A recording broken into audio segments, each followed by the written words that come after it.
Hello, everyone. Welcome to From Nowhere to Nothing, Ontological Oxymorons. I'm your host, Joel Bouchard, a doctoral student in psychology. With me today is Mr. Norman Gayford, a professor of English and philosophy. If there's a topic you'd like us to cover on the show, feel free to email us at fromnowheretonothingpodcast@gmail.com or contact us on our Facebook page. We've spent the past 3 episodes looking at the works of 2 philosophers, an episode each to explore them, and a third to compare and contrast their ideas, which appear contradictory at surface level. And while we hope this demonstration has been useful for honing your philosophical skill set, the lesson is not quite complete. When attempting to find truth, examining each opposing argument objectively is step 1. Comparing and contrasting them is step 2. And step 3 is synthesizing a new position based not only on what you've discovered, but on what others have rationalized from diverse contexts as well. This week, we'll tie up our discussion of Montaigne and Pascal by looking at 2 philosophers who added to their work, Jean-Jacques Rousseau and Alexis de Tocqueville. I love that because no lesson is ever complete, but we do have to move on to other things. Yeah.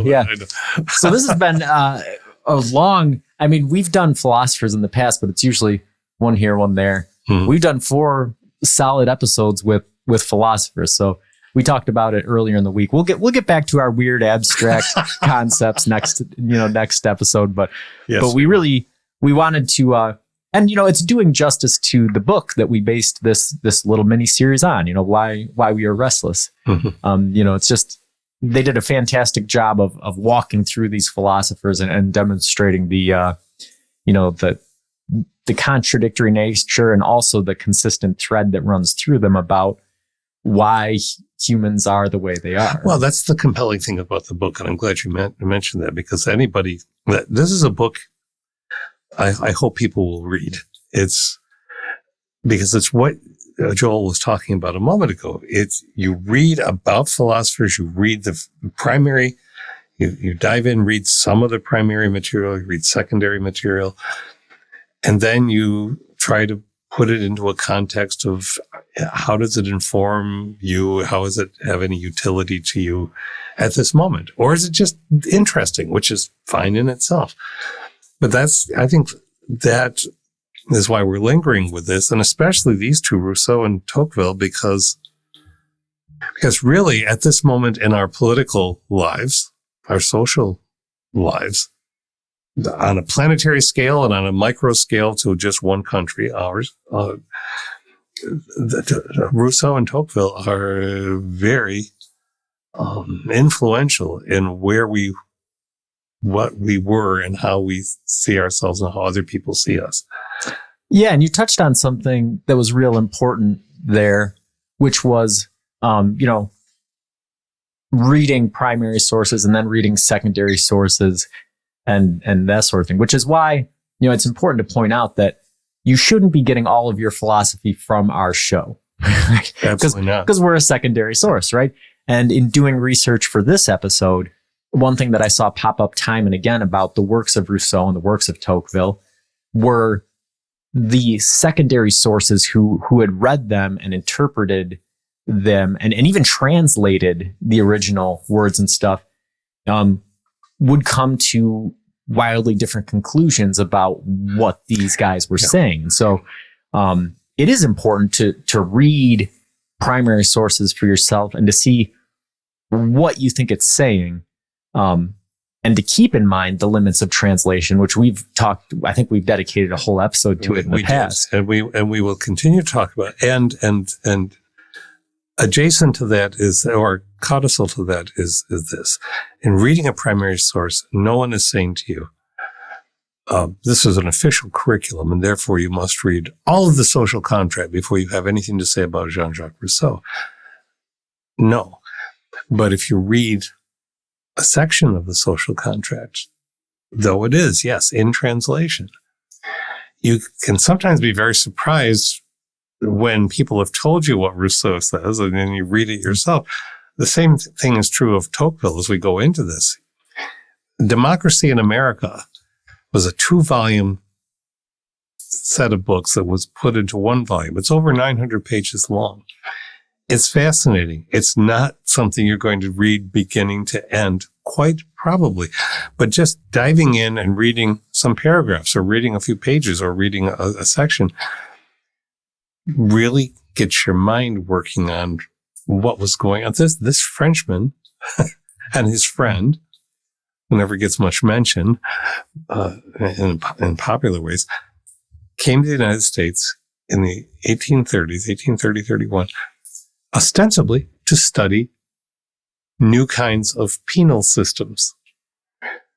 Really what they were doing is they wanted to find out what this country was about. And they were thinking about that in terms of, because Tocqueville was born when Napoleon was raised to emperor. And there's a movie out there now, but it's not all that accurate, but it's still Joaquin Phoenix. Anyway, so the French revolutions, plural, had a very different effect on the populations than the American Revolution did. And so one set of people involved in a revolution want to see what people in a different revolution, what spun out from that. It took 8 years to write it. He had voluminous notebooks. Didn't publish the book until 9 years after they were here. I mean, so I'm just tossing this out just at the beginning of saying, okay, so somebody goes, they interview a bunch of people, something like 200 or more people that Tocqueville actually has significant interviews with across the then country, and drawing conclusions about democracy that were based on essentially notions of the time. So it's not democracy about enslaved people. It's not democracy about black people. It's not democracy about women. And so it's very limited in that. And yet it's where the country seemed to be at that moment. And it's really compellingly honest when you read it and say, well, he still gets something about us now, even, and so you move from reading that primary source and saying, okay, so why did I feel that way? Why did I think this particular thing that he says still has relevance? What do I want to do with that? Yeah. Yeah. And so it's really important because, and people might be wondering at this point, so what's the connection between Pascal and Montaigne? But I think we'll get to that in a minute. But the big shift with these two versus those other two is that Rousseau and Tocqueville have a highly political element to their philosophies, which is why it's very important to understand the translation and to read the primary sources, because any secondary source that you're going to hear about is going to be canted towards their philosophy because of personal political beliefs, right? And as a side note, today is the 172 years since Napoleon was raised to power, December 2nd, 1851. So it's a relevant time to be talking about it. But so before we dive in, we've done this with each of the past 3 episodes. You want to provide just a brief recap on the main points that we've talked about up to this point with Montaigne and Pascal. Okay. Montaigne and Pascal both had unusual growing ups experiences, different experiences with their education and parental involvement. Both, therefore, come out of a situation that we wouldn't necessarily call a standard model. So we put that aside for a moment. Montaigne, very briefly, Montaigne decides that the best way to live a life is to examine one's own position within the experiences one has. He brings the I, the letter I into writing. And that's enormous in the 1500s. And he essentially says, well, if you are interested in something, pursue it. If you're interested in something else, pursue it. He's the demigod of polymaths. But don't worry about being so engaged in it that you won't be engaged in the next thing. He's about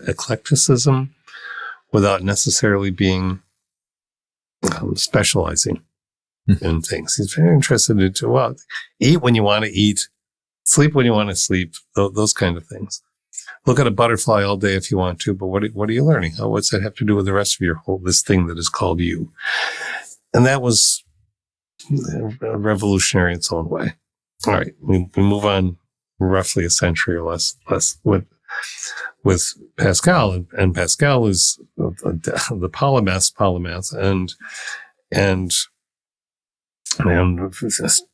designs probability or parts of the idea of probability and rethinking cylinders and the very nature of a vacuum, and very scientific. And this is when he's a teenager, in his early 20s, and then has a really hard look at religion as two branches, particularly of Catholicism, and decides that one branch is far too easygoing, too Montaigne-like. I think he would associate the Jesuits with Montaigne. And it's interesting because from the outside, often the Jesuits got the reputation of being the intellectuals of the Catholicism. There are others within Catholicism who say, no, not even close. Whereas his sister was involved with the Jansenists, were much more aesthetic and demanding, and so he was trying to figure that out and trying to sort out the nature of human nature, basically, and arrives at. He wrote a number of things, but what he's often talked about is his book Pense, or Thoughts, and that's sort of a connection with Montaigne, who writes essays. The word was coined from the French for thoughts or explorations. And Pascal's Pensées are not evenly distributed. They don't point to one determinable viewpoint about life necessarily. People have worked on subcategorizing some parts of it. But essentially, Pascal says, look, we aren't demons. We aren't beasts in the mud. We also aren't angels. We are something in between, and we constantly have to wrestle with ourselves in order to find our better natures. And that doesn't mean God is going to intervene and tell us anything about that. And it's possible to say that there isn't a God, but if you live in this wrestling match in your mind and heart and soul of that there might be a God, but you're trying to figure out what your place is in the universe, then that probably will benefit you. Yeah.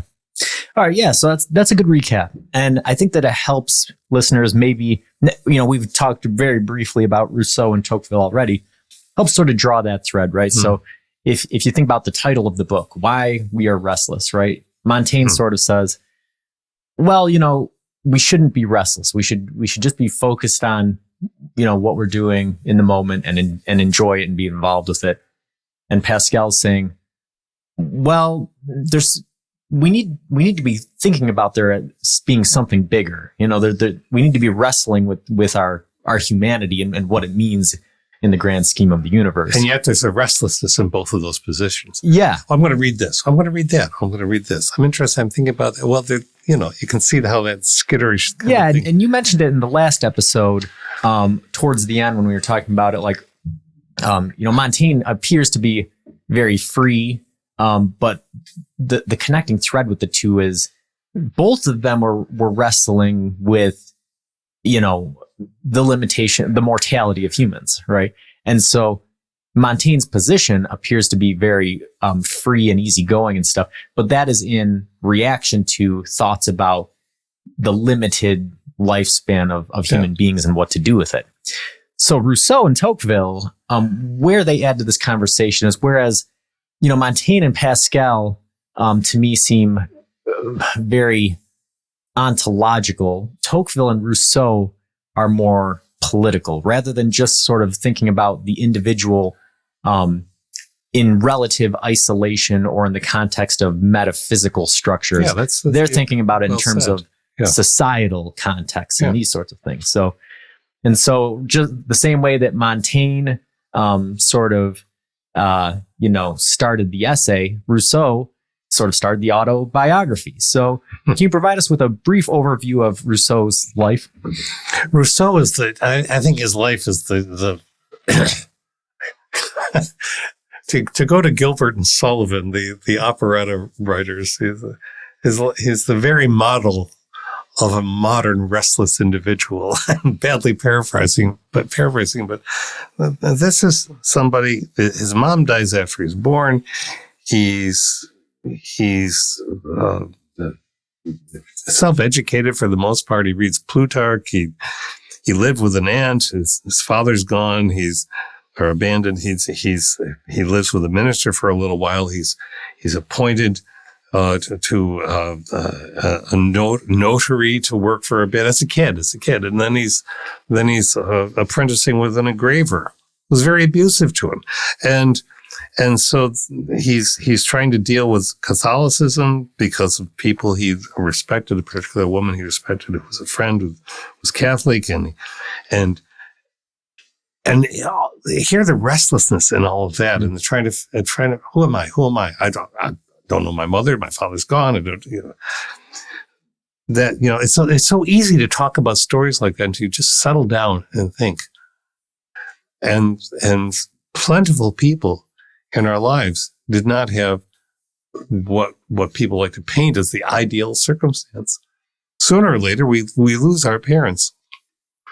You know that, I know that, we all do. Some of us lose them in terrible circumstances before they even get started. We could reference certain wars going on right now, but that always happens, and it's horrible. It's a horror. So, but it's still a complexity in an individual when they're trying to put themselves together, and then you get associated with other people who are abusive, and then you're the best way you're teaching yourself is learning is by teaching yourself. The thing that I've got to find more out about, I've never really pursued this, but in rethinking my notes and doing some fresh thinking about it this week, Rousseau invented a musical notation system that didn't really go anywhere.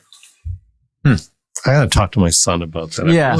I'm really curious about that because he wrote an opera, and he thought of his opera was more important than some of the philosophical writings that he did not. People didn't generally think it was more important, but isn't it curious that his music was that important to him? Since we always talk about music, he's interested in education when he's in his late 20s, but he finds out he's not really a teacher and doesn't really want to be a teacher. Well, there are a lot of people who go through that path and honestly come to that, and then he gets an ambassadorial position and this is Rousseau. He gets into quarrels with the person he got the position with, and so he loses it. Rousseau is into quarreling a lot, and develops situations where he's skidding around.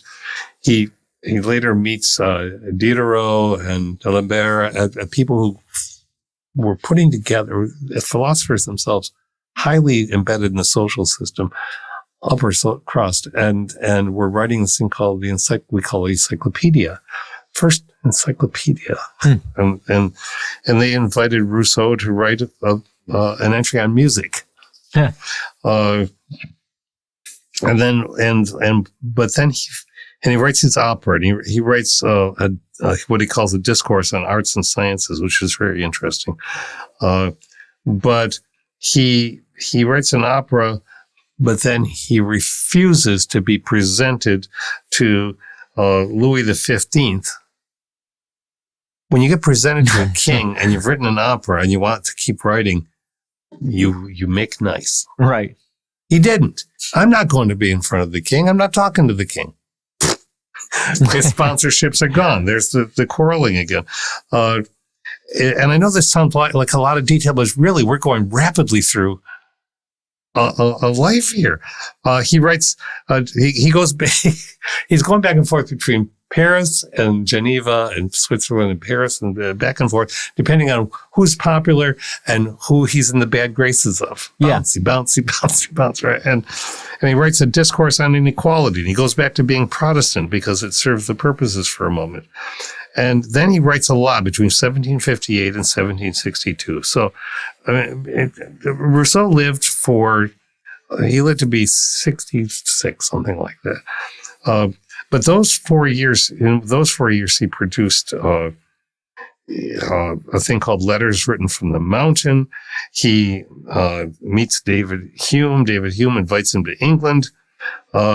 But then he gets into fights with David Hume, and Hume was a major philosopher, and we've talked about him before. And then he writes a book called, it's a marvelous title, A Dialogue, Rousseau, Judge of Jean-Jacques Rousseau. This is a fascinating dialogue. Even if you don't read the whole thing, it's a man dismantling himself as a man. From the outside, as if he can be both observer and it's kind of meta. Long before that word was ever developed, but he thought he was an outsider. We hear Trump and all these people. I'm an outsider. Baloney. This guy was an outsider because he put himself outside. He did not have great connections with anybody, even though they were often let him in. He thinks there's a great antithesis between society and men's nature or human nature. And the idea of that and the idea that there's an artificial uniformity, and when you conform, then you have given up what it is that a human is really about. And so society is a gross hypocrisy, and the notion of property is what has destroyed it all. That's pretty much Rousseau. Yeah. No, I really like that. Like you said, it's very detailed and it's very long, but it's important because for me, philosophy aside, looking at the biography of Rousseau psychologically and contextually adds, it really illuminates a lot of his philosophy, right? Because I think that people are tempted to look at it and say, hey, this is all BS or this is all good, right? And that's sort of a microcosm of the journey of Rousseau throughout his life, right? He was sort of a nomad, like you mentioned. And just irresponsible from the viewpoint of most of it. He had 5 children with an uneducated woman, a washerwoman. All 5 of those children went to what they call foundling homes. Yeah. That's it. He's done. Yeah. There's dismissive. Right. Yeah.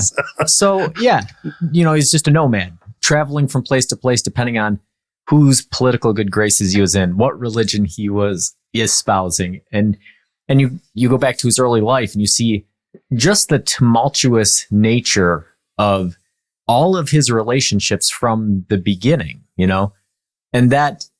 and so what would somebody be likely to develop into given the personal context, right? The tumultuousness of the relationships, the inequality of the power dynamics in these relationships early on, and then put into the context of a revolutionary time and a religious schism of sorts.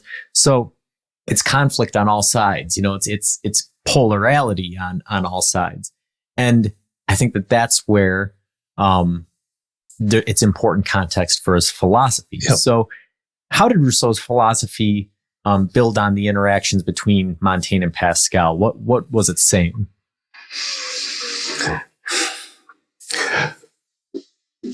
Pascal, we'll start with Pascal, was asserting that there is a human nature. He's not sure what it is necessarily. It's fraught. It's rambunctiously muddy, but it's there, and that we're trying to make ourselves better. Rousseau said the very act, well, he didn't say it's exactly, but this is often what it is. The very act of trying to make oneself better takes one further away from one's own nature. So I think he would tip more toward Montaigne in the idea that you're trying to be true to who you are, but then he would eschew Montaigne for having had government positions, and so he could retire to his library, of course, but Montaigne put away some of those government positions. Said nope. He stayed being mayor for a long time of a small place, but so I think that probably Rousseau would be closer to Montaigne on that. Yeah, and so I think that where this sort of stems from is, again, in during this time, there was religious conflict between Catholics and Protestants. But the one thing that they agreed upon was this biblical principle that human nature is flawed and it's corrected through religion. So Rousseau, being the combative and oppositional person he was, said, no, humans are inherently good and it's everything else that corrupts them, right? Yeah. So that, again, that's sort of a microcosm of himself in a nutshell. And when we follow through on, it all sounds great, doesn't it? That means, yeah. If I have kids, I'm not going to. Exactly. The thing is, psychologically, was he using that position, or did he arrive at that position in order to justify his behavior and his life? I think any human does some rationalization. I don't think Rousseau was talking too much about his relationship with God. I think that he believed that he had one, and who among us can we ever address that? But it had to have been fractious, and I think that there's that of Pascal Rousseau finally gets to a place where he's sort of like Montaigne. He's sort of a house on an island, basically, living by himself until he finds out that there are other people really close by. Other people give him the space in which to be himself, and therefore he can say, man has to, he develops his political views. And the thing is that his political views had some effect on the founders of our country, and had some effect of being someone who was sometimes in Paris, sometimes in Switzerland, had an effect on the revolutions in France. We can't just write it off about this. It's major stuff. The social contract is about how you set up a state, a country, a government, so that the people can be most free and most democratic. And he asserted that you cannot be democratic with a representative government. Everyone has to have a vote, and everyone has to be able to be individual.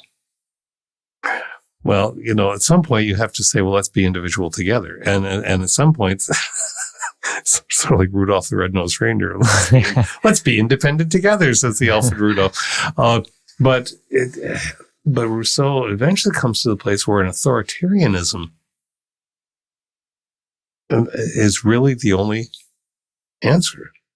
That you will yourself to the will of the state, and the will of the state is, at its best, the will of all the individuals together, and so you can't go wrong. But he's talking about a government that fits like one small city, which would be like Perry, right? Or Warsaw, where I live. This is not a model that can work, because they weren't projecting models that could work for populations of millions and millions and millions of people. That wasn't thinkable then. And so he's really very difficult, because his views, one can find very easily supporting the ideas of autocracy and even fascism. That is not something that we would want to go to. But the idea that there is a contract between a government and an individual, that's really where the essence of it is. Yeah. And again, I sort of, you see this, I wonder how much of this arose from the unequal power dynamics that were demonstrated throughout his early life. Mm-hmm. The abusive relationships and things that he was exposed to. sort of filtering into his ideas of this at a political or a state level, right? This idea that you have to make a contract between, the individual and the state in order to establish something that is meaningful for them both. Yeah. So, yeah, you touched on a really important thread, but I don't want to pull on it until we get through Tocqueville, because I think it's going to be a highlight of the discussion. So, can you tell us a little bit about Tocqueville's life? He's upper middle class. He's somebody who presumably be going places. He's interested in governments and systems. He's a young, exuberant student. He wants to find out what makes people tick. And so to me, he's an early sociologist before the term is coined. And that sociological push is really what drives him. I mean, his work about democracy in America is probably the most memorable thing for us about him. And some of the things that he says are still useful to us to hear, but we won't go into that yet. I think that his willingness to explore. I mean, think about it. You're relatively young. You decide to go to a place that is totally bubbling. It's been around for maybe 50 years. And you're going to go from one end of it to the other as it existed at that time and talk to people and watch them and interact with them. And that takes, I think, a measure of courage that, to me, validates him. He lives what he thinks. Yeah.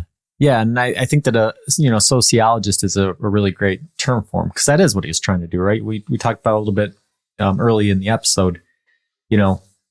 America was a fledgling democracy or representative republic that evolved out of tumultuous colonial circumstances. Now, France was attempting to become a similar government, but it was coming from a different place. It was coming from an aristocracy that was, fading into obscurity. Yeah. Fading is probably the wrong word. Violently devolving, deconstructed. Yeah.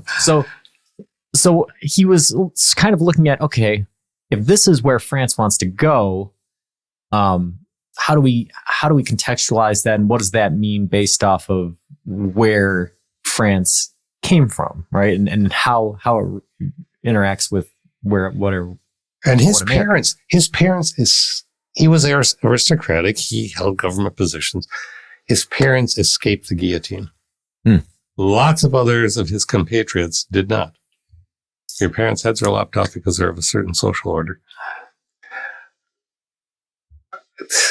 See, we say these things. Well, isn't it?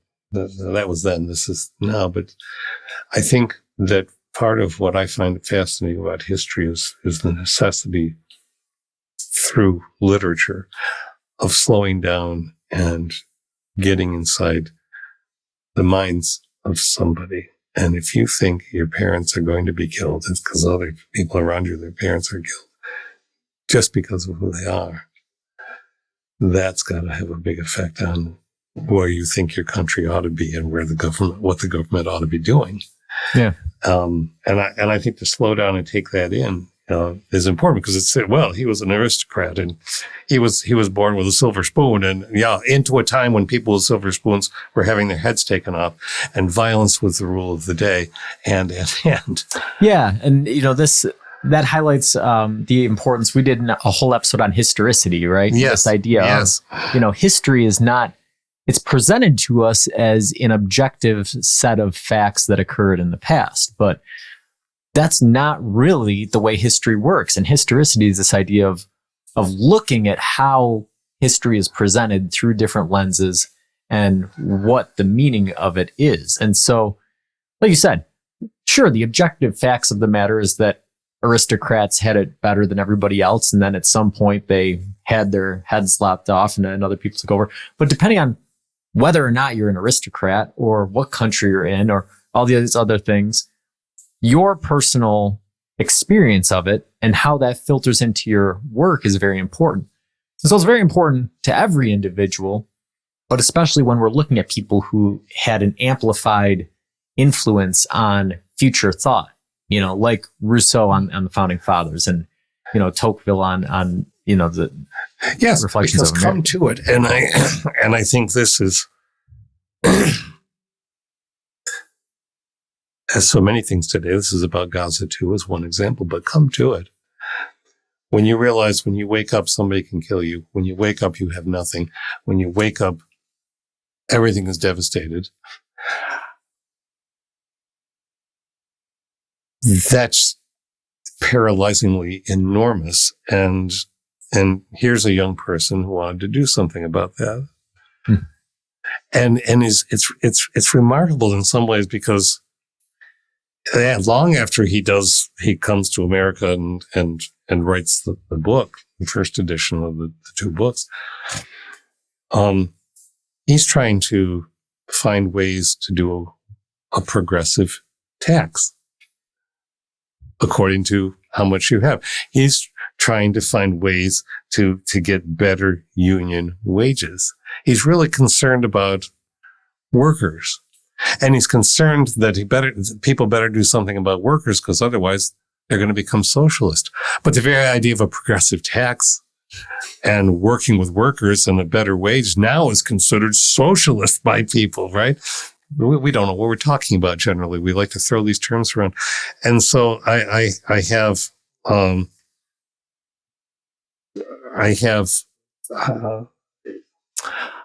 of an empathy for Tocqueville because he gets into a position where nobody trusts him. He's an aristocrat, but he's trying to get better wages. He's all over the map for people, and therefore he's essentially not trustable.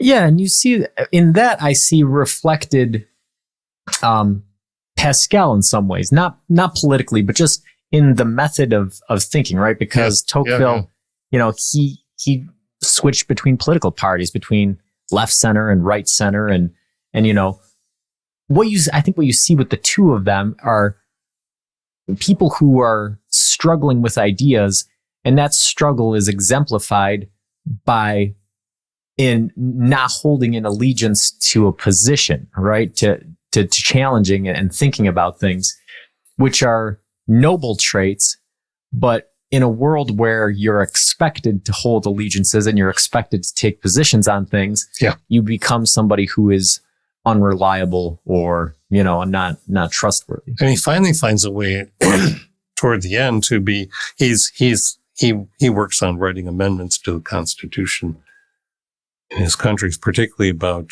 how presidential election would take place. So he does find his way back to that, but it's just, I think he doesn't just throw up his hands and go drink champagne somewhere and say, no, I can't do anything about this. But I think the idea of travel is really what makes him an outsider. I mean, one of the things about that goes through all of these people that we've been talking about is this idea of what makes an outsider. And now politicians in our country like to wear that name as a badge of honor when they have no business claiming it. I had none of the advantages. Or then there are politicians who are outsiders, who are the kinds of politicians that Tocqueville was warning about. The dark side of the United States that he was talking about in his book is that people who ought to be standing up and working for office are the very people who said, are you kidding me? I'm not going to do this. I've got my wealth. I've got my privilege. I'm educated. I can do other things with that education. And that people would be electing people who are ignorant or who are chosen, their ignorance is chosen, who don't have any education, who aren't interested in learning about the systems and mechanism of government. And, Yeah. And so that idea of being an outsider is very interesting. And I've talked about this on a few of the guest episodes that I've been on over the past few weeks. And when they come out, I'll put links to them on the Facebook page. But, I get asked a lot about, obviously a lot of the shows I'm on are not philosophy shows. And so they want to know about philosophy, right? And so the way I sort of try to put it in a nutshell for them is, you have to take ideas and do what we've done over the past few episodes, right? Try to look at positions objectively, try to compare and contrast them, find similarities, find differences. Think about it, bring in other contextual players and synthesize a position of your own. To do anything else is just adopting somebody else's thoughts as your own reflexively and unreflectively. And that is the problem with a lot of society. And I think that all four of these philosophers identified that.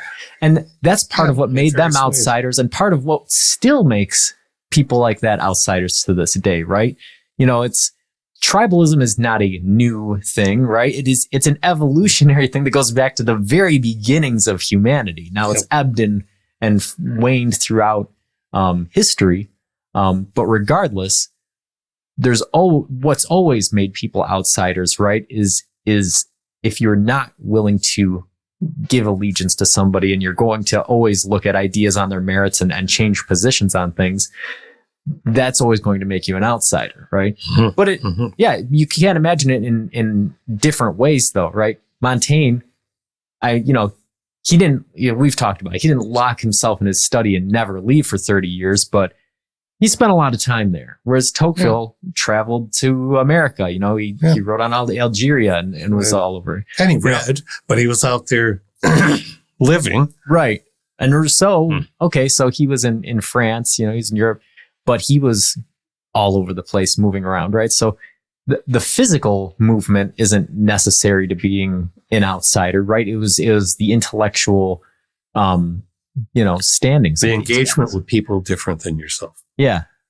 So, I think that now's a good time to bring in, I think what Rousseau and Tocqueville both add to this conversation that becomes a very interesting, discussion, which is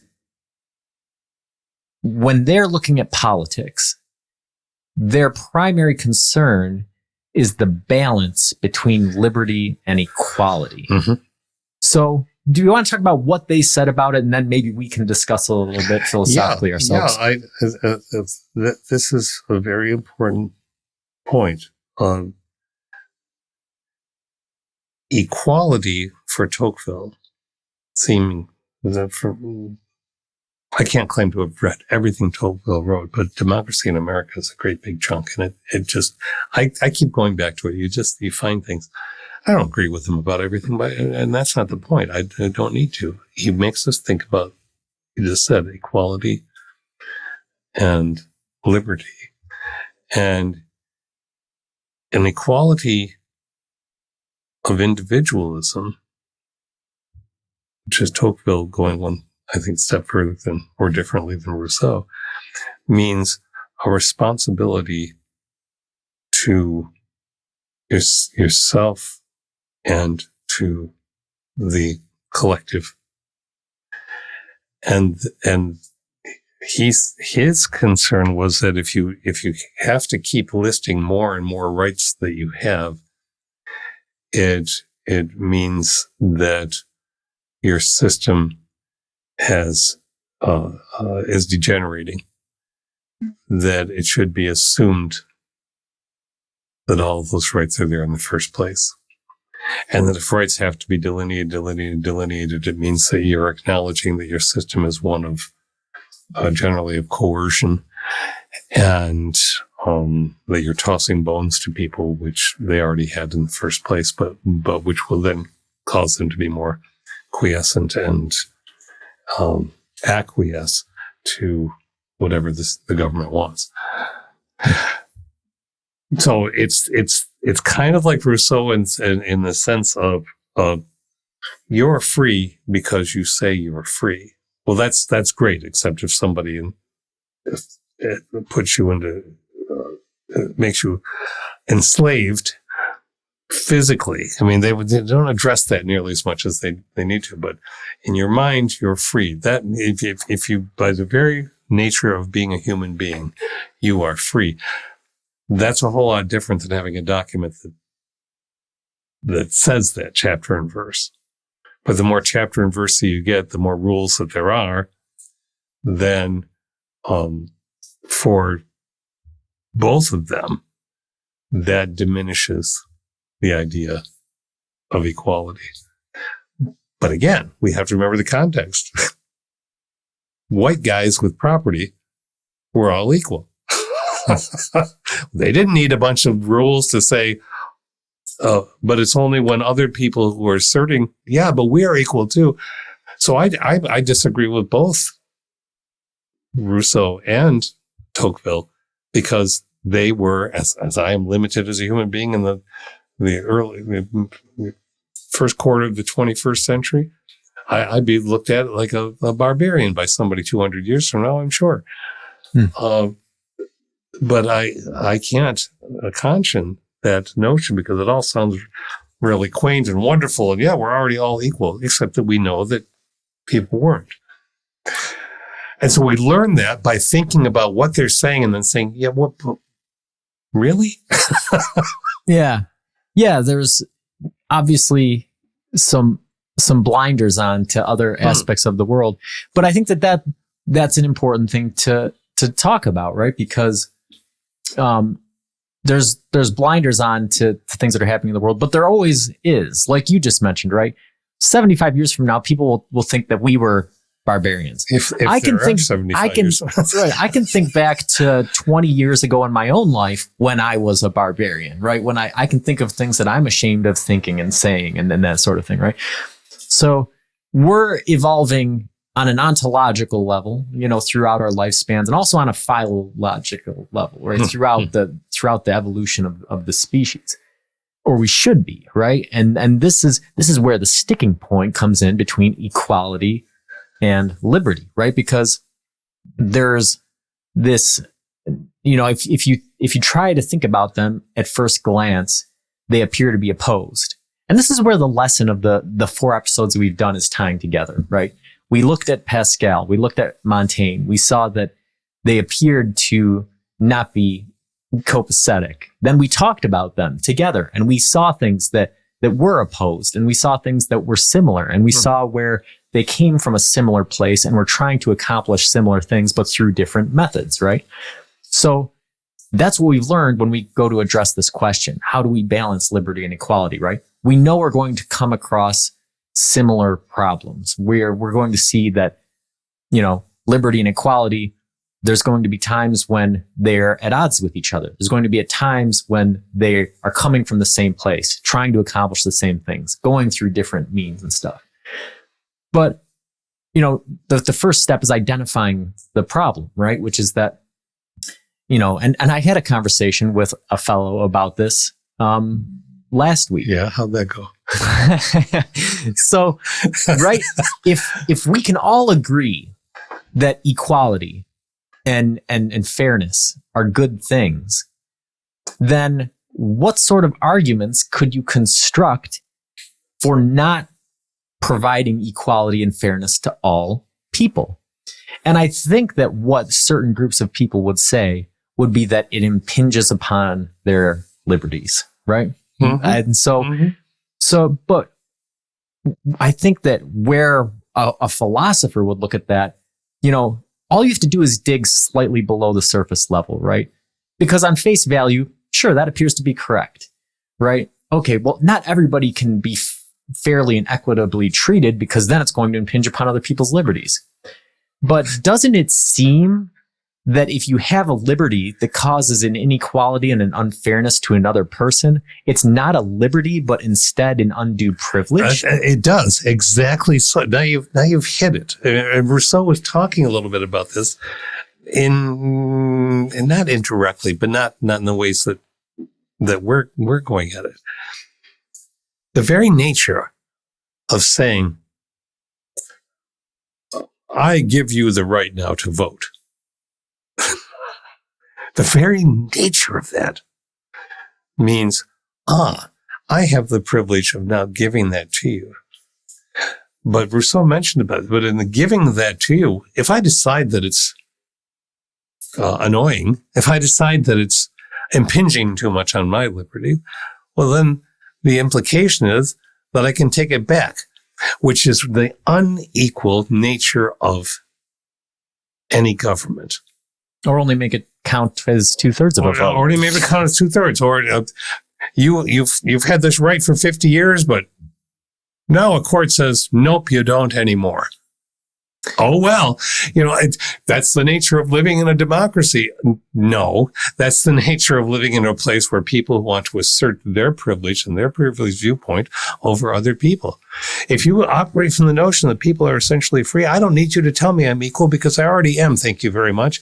Yeah. And so here we go, right? So it's not as simple as balancing equality and liberty, which again, this is the lesson of the episode, right? Yeah. It's actually a 3-body problem. And as we know with physics, 3-body problems are notoriously difficult to remain stable. Science fiction novel about that from China. So we have equality and liberty, but we also have authority, which is where Rousseau and Tocqueville were talking about it. Yeah. And so equality and liberty, sure, it's easy to say, or, it's pretty easy to come to the conclusion that, well, everybody should have as much liberty as possible as long as it doesn't impinge upon the equality that everybody should be entitled to. But the problem with that is who is providing that, right? That authority, right? If like you just mentioned, if somebody's telling me that I have the right to be equal, or that I have the right to have a liberty, or that I have the right to vote, then they're already taking the power that I have over governing my own life away from me. They are administering it to me. And if they're administering it to me, they can take it away from me. And that's the main problem with this political philosophy that they're struggling with. Yeah, exactly. And that, as you say, that's what all four, I think that's the essence. And it makes me feel restless talking about it. So why are we restless? Because we will constantly be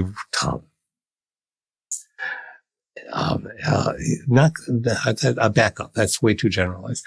We have the tendency to be inconsistent in our determining of our needs and our wants and separating those and asserting what is ours and what is others.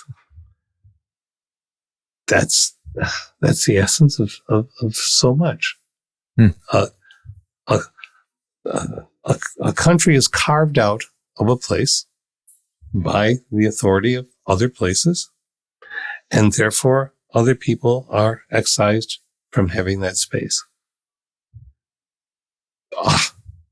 The abstract nature of boundaries, whatever kind of boundaries we're talking about, is what they're all talking about. Yeah, and on a meta level, it's what our entire discussion of philosophy has been about. And we identify this on a regular basis. The categorization is the struggle that we face when philosophizing. And it's a common observer effect of astronauts, right? The overview effect. When they go up into space and they look at the world, the one thing they always report is there's no lines separating anything, right? These things are artificial constructs, but they're artificial constructs that people are willing to die for. Right? That people are willing to go to great lengths for.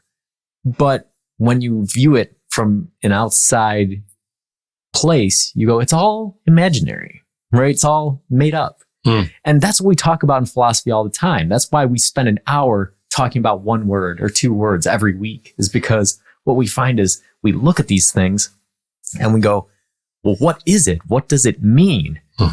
And we can never answer it. And we've also talked about how just because that's the case, it doesn't mean we have to devolve into relativism, right? That's right. There is meaning and there is ways of coming to know certain things, but they never have clearly defined lines around them the way a country does, No. right? There are all boundaries are osmotic, and that is where philosophy is very important, but also very difficult for the human mind to be satisfied with. It's why we are restless. It is why we're restless. Until next time, keep pondering.